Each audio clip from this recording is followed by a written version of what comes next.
Olá, como entender Romanos 12, verso 20, onde Paulo diz que nós devemos amontoar brasas vivas sobre a cabeça dos nossos inimigos?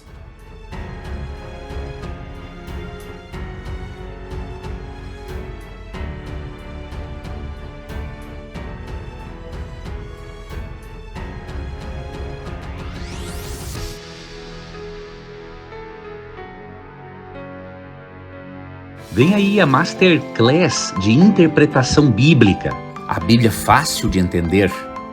Estude de uma forma simples e didática comigo e entenda textos difíceis. Compreenda e aplique a palavra de Deus na sua vida.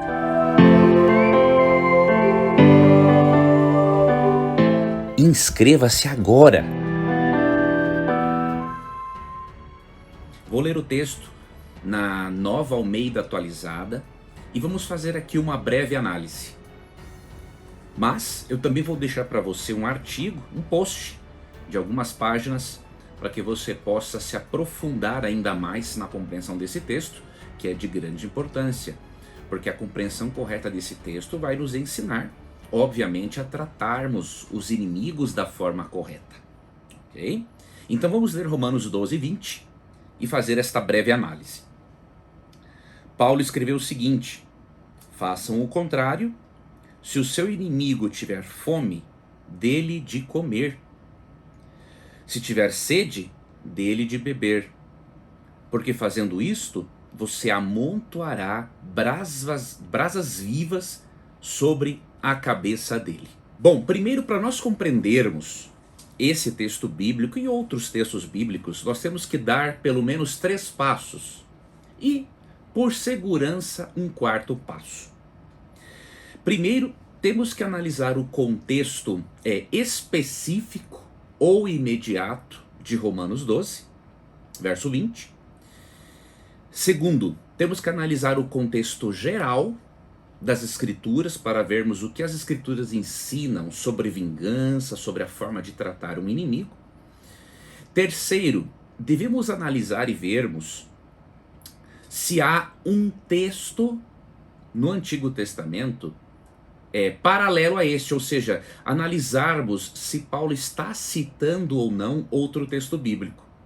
Isso se chama uma análise intertextual, ou seja, vermos se esse texto que Paulo, se esse verso de Paulo tem um ponto de partida. Ok? E quarto, depois desta análise pessoal, seria importante nós conferirmos alguns bons comentários bíblicos para vermos se as nossas conclusões estão seguindo pelo caminho certo. Isso não é confiar cegamente, tá? Em um autor, em um comentarista, mas é uma demonstração de humildade quando reconhecemos que outras pessoas estudaram o texto de forma mais profunda do que nós e que devemos, no mínimo, considerar, não é, as hipóteses interpretativas apresentadas por outros estudiosos. Tá bom? Bom, primeiramente, vamos delimitar, né, o contexto específico. O contexto específico, tá, de Romanos 12, 20 pode ser delimitado entre os versos 9 e 21. Tá bom? Por quê? Porque dos versos 9 a 21, o mesmo assunto é tratado. Tá bom? Agora, se você decidir delimitar mais ainda, você pode analisar dos versos 17 a 21. Por quê? Porque dos versos 9 ao 21, trata-se do mesmo assunto, mas tem algumas outras questões paralelas. Tá? Já dos versos 17 a 21 não tem nenhuma questão paralela, é literalmente falando sobre a vingança, sobre a forma de tratar os inimigos. Tá bom? Então vamos fazer isso aqui. Vamos ler dos versos 17 ao 21. Faremos uma breve análise desse contexto mais específico, tá ok? E aí depois você pode ler no post com mais detalhes isso que eu fiz, tá? Vamos ler aqui então Romanos 12, dos versos 17 a 21, que foi o contexto específico que nós delimitamos ainda mais, ok? Diz na versão Nova Almeida atualizada: não paguem a ninguém mal por mal. Procurem fazer o bem diante de todos. Se possível, no que depender de vocês, vivem em paz com todas as pessoas. Meus amados, não façam justiça com as próprias mãos, mas deem lugar à ira de Deus. Pois está escrito: a mim pertence a vingança, eu é que retribuirei, diz o Senhor. Faça o contrário. Se o seu inimigo tiver fome, dê-lhe de comer. Se tiver sede, dê-lhe de beber. Porque fazendo isto, você amontoará brasas vivas sobre a cabeça dele. Não se deixe vencer pelo mal, mas vença o mal pelo bem. Então, uma breve análise do contexto específico, tá? Delimitando-o de forma mais específica do que dos versos 9 a 21, que é o contexto imediato, digamos assim. Você pode, por exemplo, no verso 17, você está vendo aí na tela, aprendemos que não devemos, aprendemos a não pagar o mal com o mal, mas fazer o bem a todos. No verso 18, diz que no que depender de nós, devemos viver em paz com todas as pessoas. Isso quer dizer que nem sempre na verdade não depende só de nós, não é? Nós temos que fazer a nossa parte. Se a outra pessoa não quiser, aí o problema é dela. Quem vai adoecer emocionalmente será ela terá de prestar contas a Deus. Então, no que depender de você, você faz a sua parte. Verso 19 diz: para não fazer justiça com as próprias mãos, pois isso se configuraria em vingança. Tá? A justiça cabe a Deus realizá-la, tá? E também Deus incumbiu, de acordo com Romanos 13, 1 a 7, Deus incumbiu as leis, ao Estado, de executar esta punição a um transgressor, dentro, obviamente, das normas e padrões bíblicos, ok? Verso 20 diz que se o inimigo tiver fome ou sede, devemos ajudá-lo. E o verso 21 diz, não é, que devemos vencer o mal com o bem. Então, quando analisamos este contexto específico, nós já temos aqui a ideia central da metáfora, que é amontoar brasas vivas sobre a cabeça de um inimigo. Paulo está querendo ensinar o seguinte: que o amontoar brasas vivas sobre a cabeça do inimigo é surpreender esta pessoa, pagando o mal com o bem, ajudando em suas necessidades físicas. Então esta é a ideia central, tá? Os eruditos discutem quanto ao significado da metáfora, tá? Agora, alguns pensam, né, que a metáfora brasas vivas significa permitir que Deus castigue essa pessoa, tá bom? Porque esse termo realmente é usado no Antigo Testamento para se referir também a um castigo, uma punição, mas também a metáfora pode significar que você pode ocasionar uma vergonha no inimigo por não pagar o mal com o mal e assim, consequentemente, trazer uma culpa, uma boa culpa sobre ele, a fim de que ele se arrependa e mude a sua postura para conosco, tá? Então os eruditos traduzem, questionam, discordam sobre o significado dessa metáfora, mas quanto à ideia central há um consenso, ok? Mas eu vou lhe mostrar aqui agora que eu vejo que as duas ideias se complementam, elas não são excludentes, ok?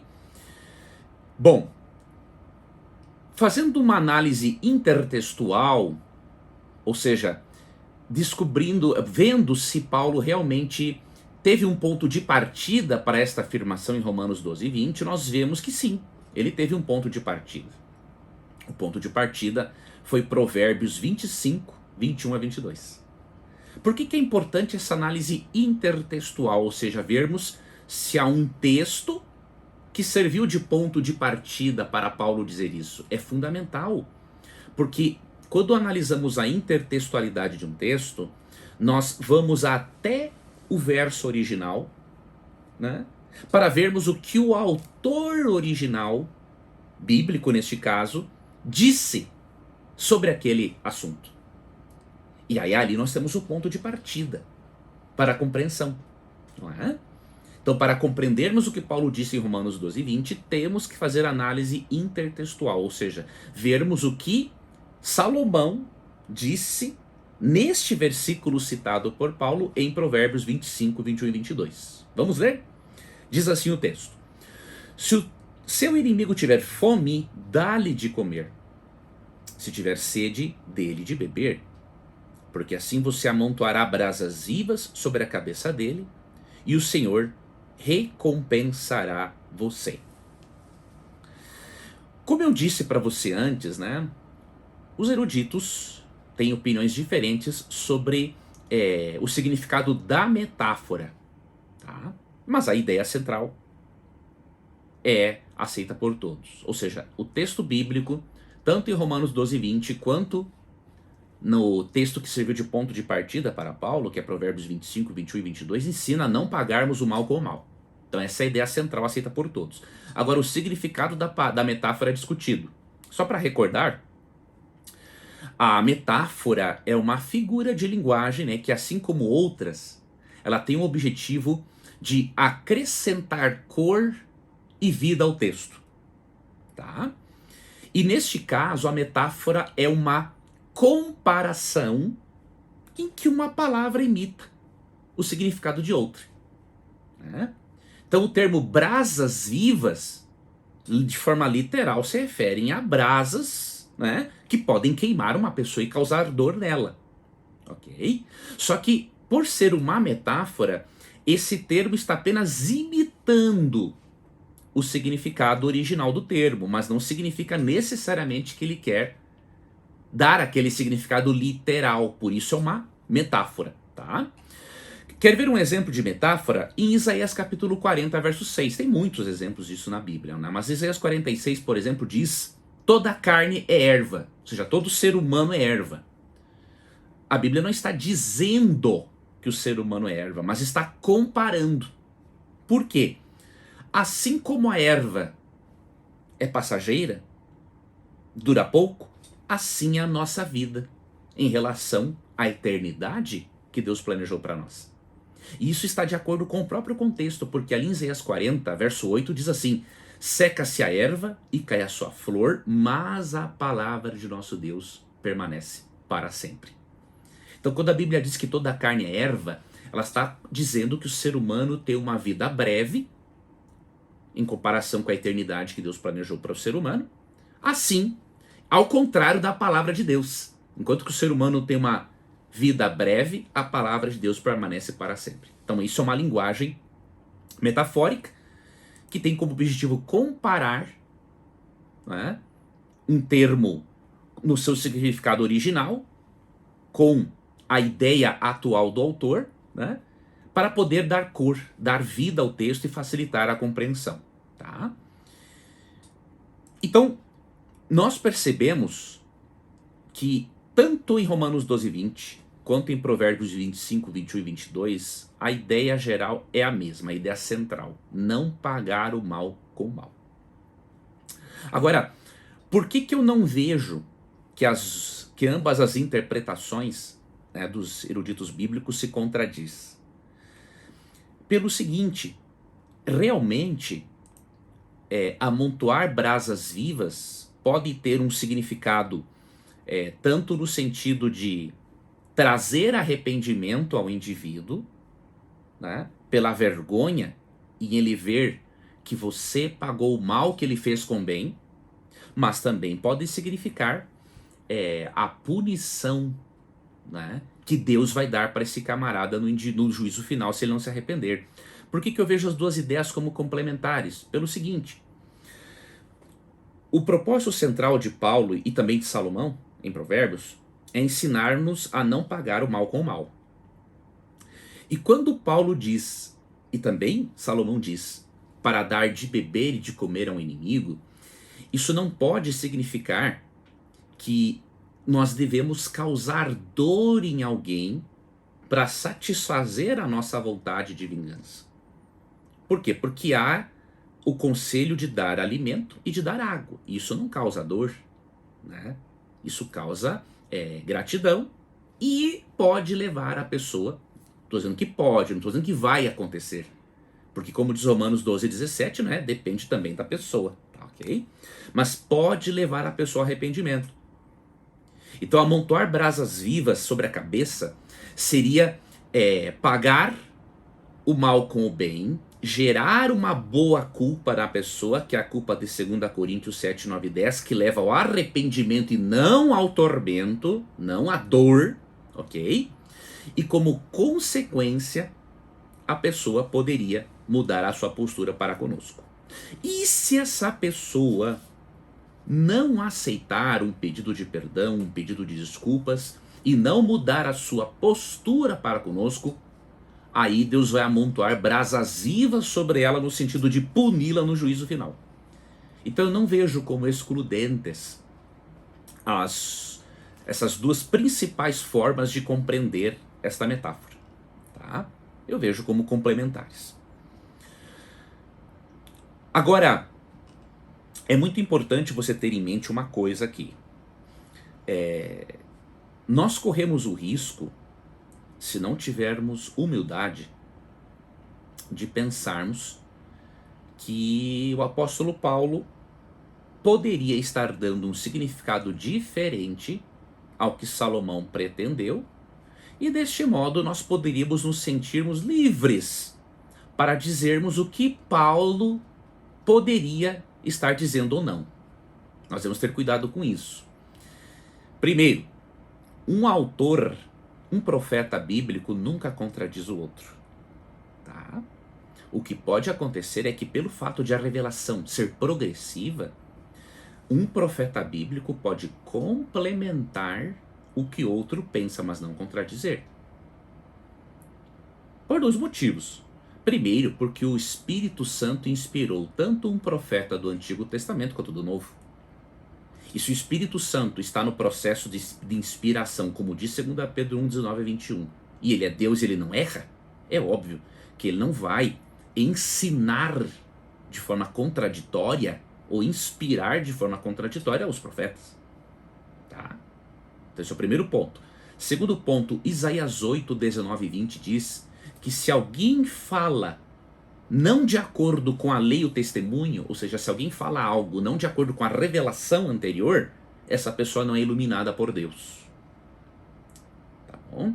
Então Paulo, ele nunca iria contradizer Salomão. Ele pode até complementar e dar uma outra aplicação ao texto, mas nunca contradizer. Do contrário, Paulo seria um falso profeta. Então você tem que ter isso em mente. E outra coisa, Paulo foi inspirado.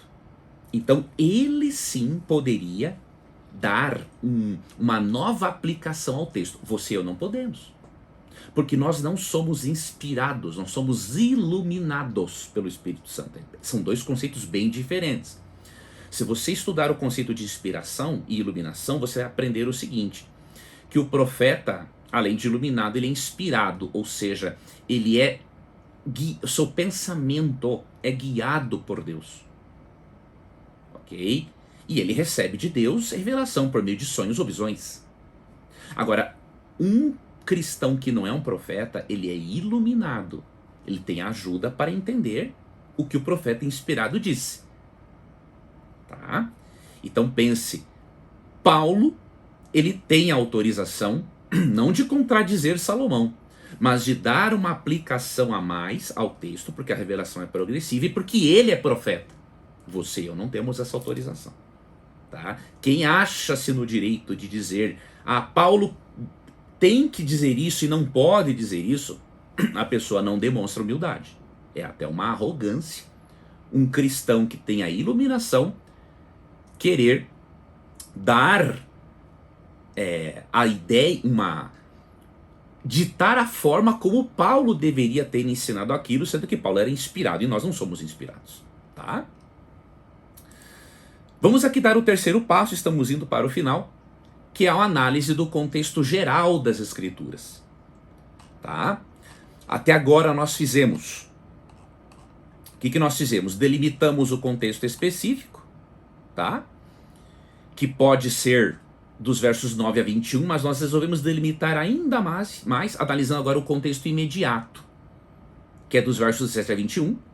Fizemos uma breve análise intertextual, vimos o que Salomão ensina em Provérbios 25, 21 e 22, e isso é o ponto de partida para nós compreendermos Romanos 12 e 20, porque Paulo está citando esse texto, tá? E depois, agora vamos fazer uma breve análise do contexto geral, ou seja, o que a Bíblia ensina sobre a vingança. Essa é uma das regras principais, né, de interpretação do texto bíblico, tá? O protestantismo segue a regra, né, ou o princípio, ou os princípios, sola scriptura e tota scriptura. São duas palavras latins, né, em latim, que significa sola scriptura, significa somente a escritura. E tota scriptura significa a totalidade das escrituras. Ou seja, nós vamos ver o que outros autores inspirados bíblicos disseram sobre o texto, tá? Esse é um outro passo na interpretação do texto.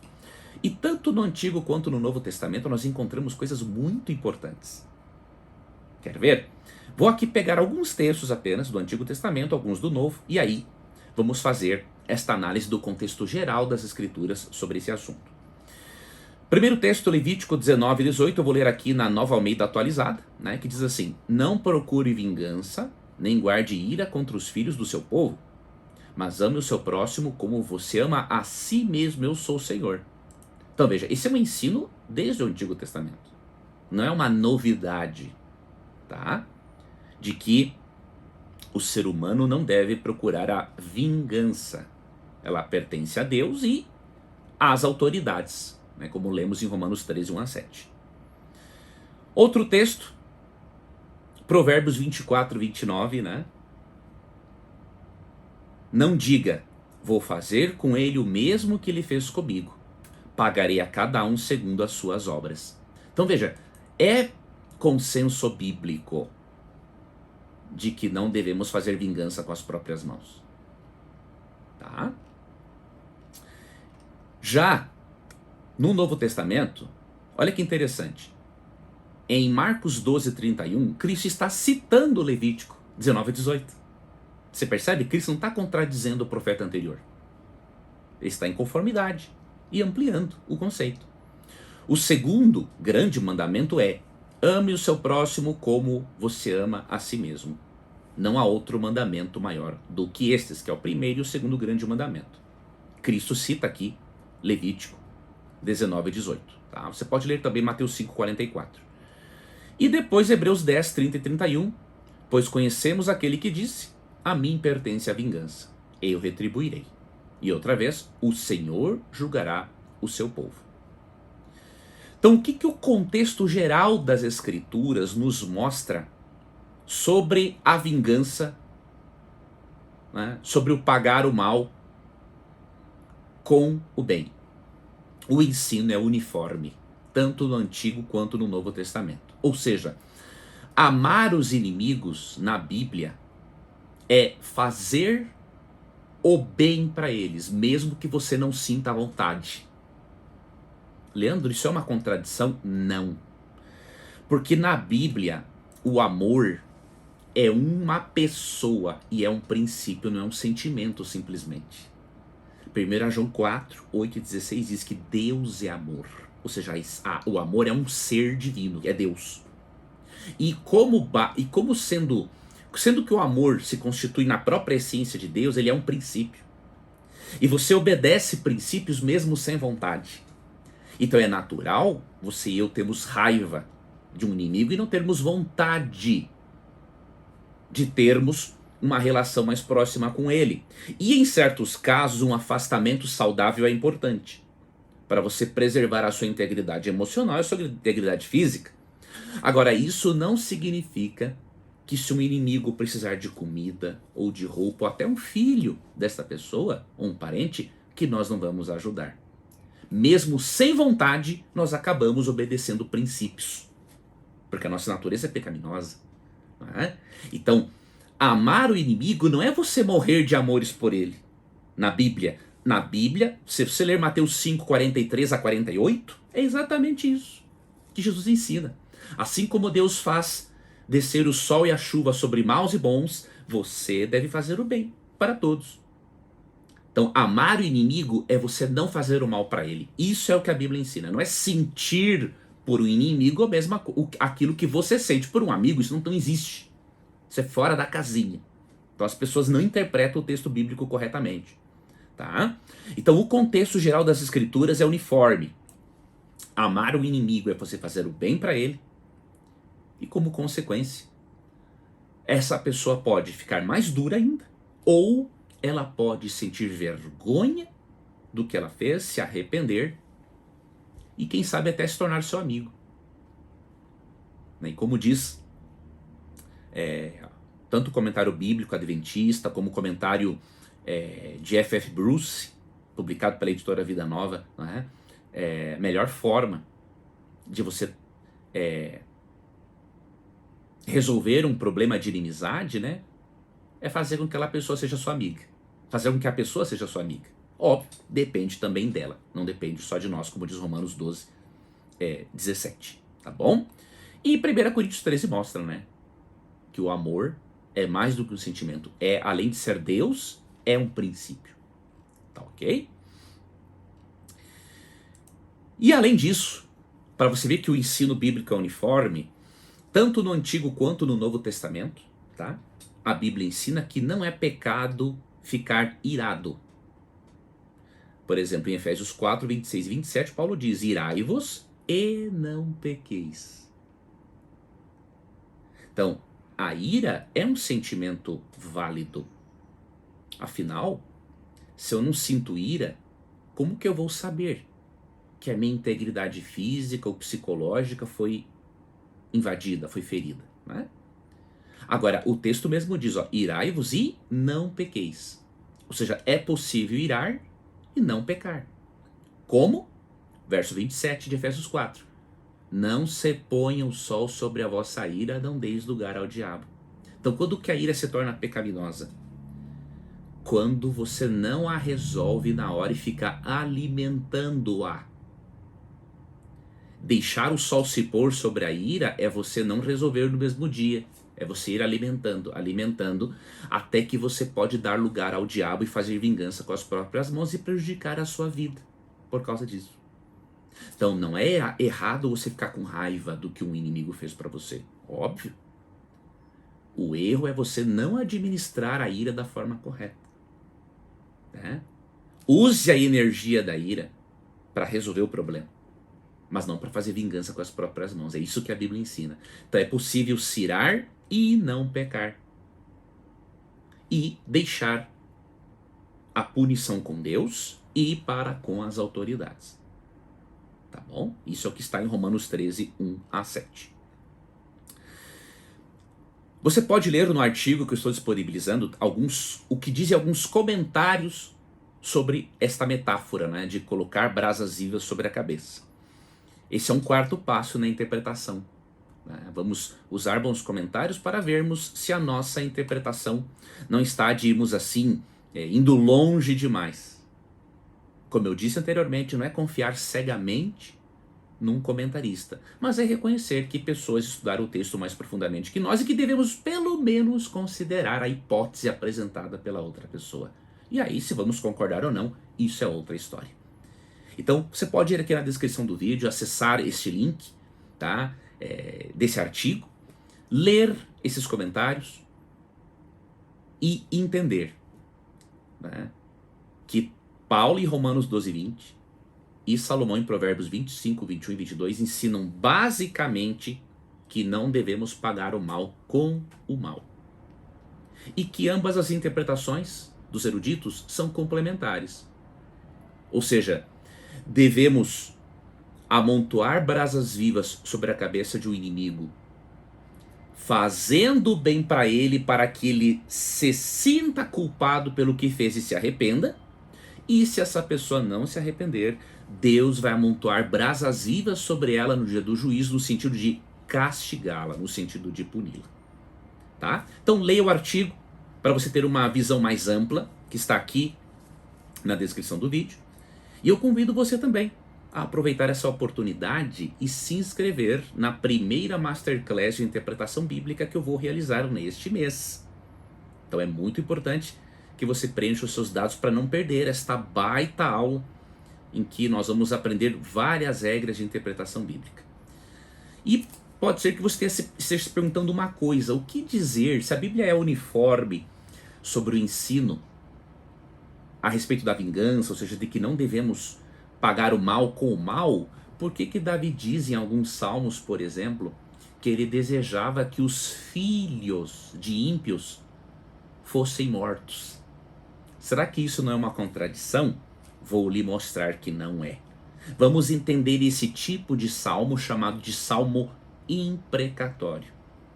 E aí você vai perceber como é importante interpretarmos a Bíblia, interpretando também com os critérios necessários os diferentes estilos ou figuras de linguagem. Então no próximo vídeo vamos entender o que Davi quis dizer num dos seus salmos, né, em que ele desejava que Deus jogasse sobre as pedras, não é, os filhos dos inimigos dele. Você vai ver que não é uma contradição. Simplesmente, cada gênero literário bíblico, seja poesia, salmo, sabedoria, narrativa, tem os seus próprios critérios de interpretação. E eu vou lhe ajudar a compreender este salmo no próximo vídeo.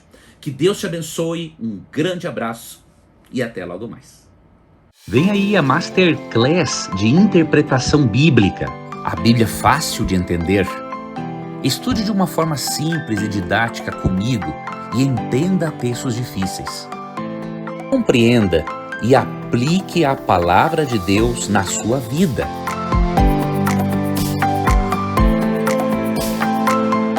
Inscreva-se agora. E amigos, eu tenho um recado muito importante para vocês. Eu vou realizar uma Masterclass de Interpretação Bíblica. Eu fiz este evento uma vez na vida, há alguns anos, e agora eu vou fazer de novo. Então, se você quiser participar, inscreva-se, vai aqui na descrição do vídeo, inscreva-se no link, coloque, quando você abrir esse link, você coloca ali o seu e-mail, o seu WhatsApp, porque aí eu poderia avisar você com antecedência de quando será esta Masterclass. Eu estou preparando um e-book para dar a você de presente, então vai ser muito importante que você se inscreva para você não perder essa oportunidade de receber o aviso dessa nossa Masterclass. Você vai ler a Bíblia com outros olhos. Muito do que eu aprendi sobre interpretação bíblica eu quero passar para você. Tá? Então clica no link, se inscreve. Para mim vai ser uma honra poder ter a oportunidade de ajudar você a conhecer mais sobre hermenêutica, que é a ciência responsável pela interpretação do texto bíblico. Vá aqui na descrição, se inscreva, vou estar lhe esperando.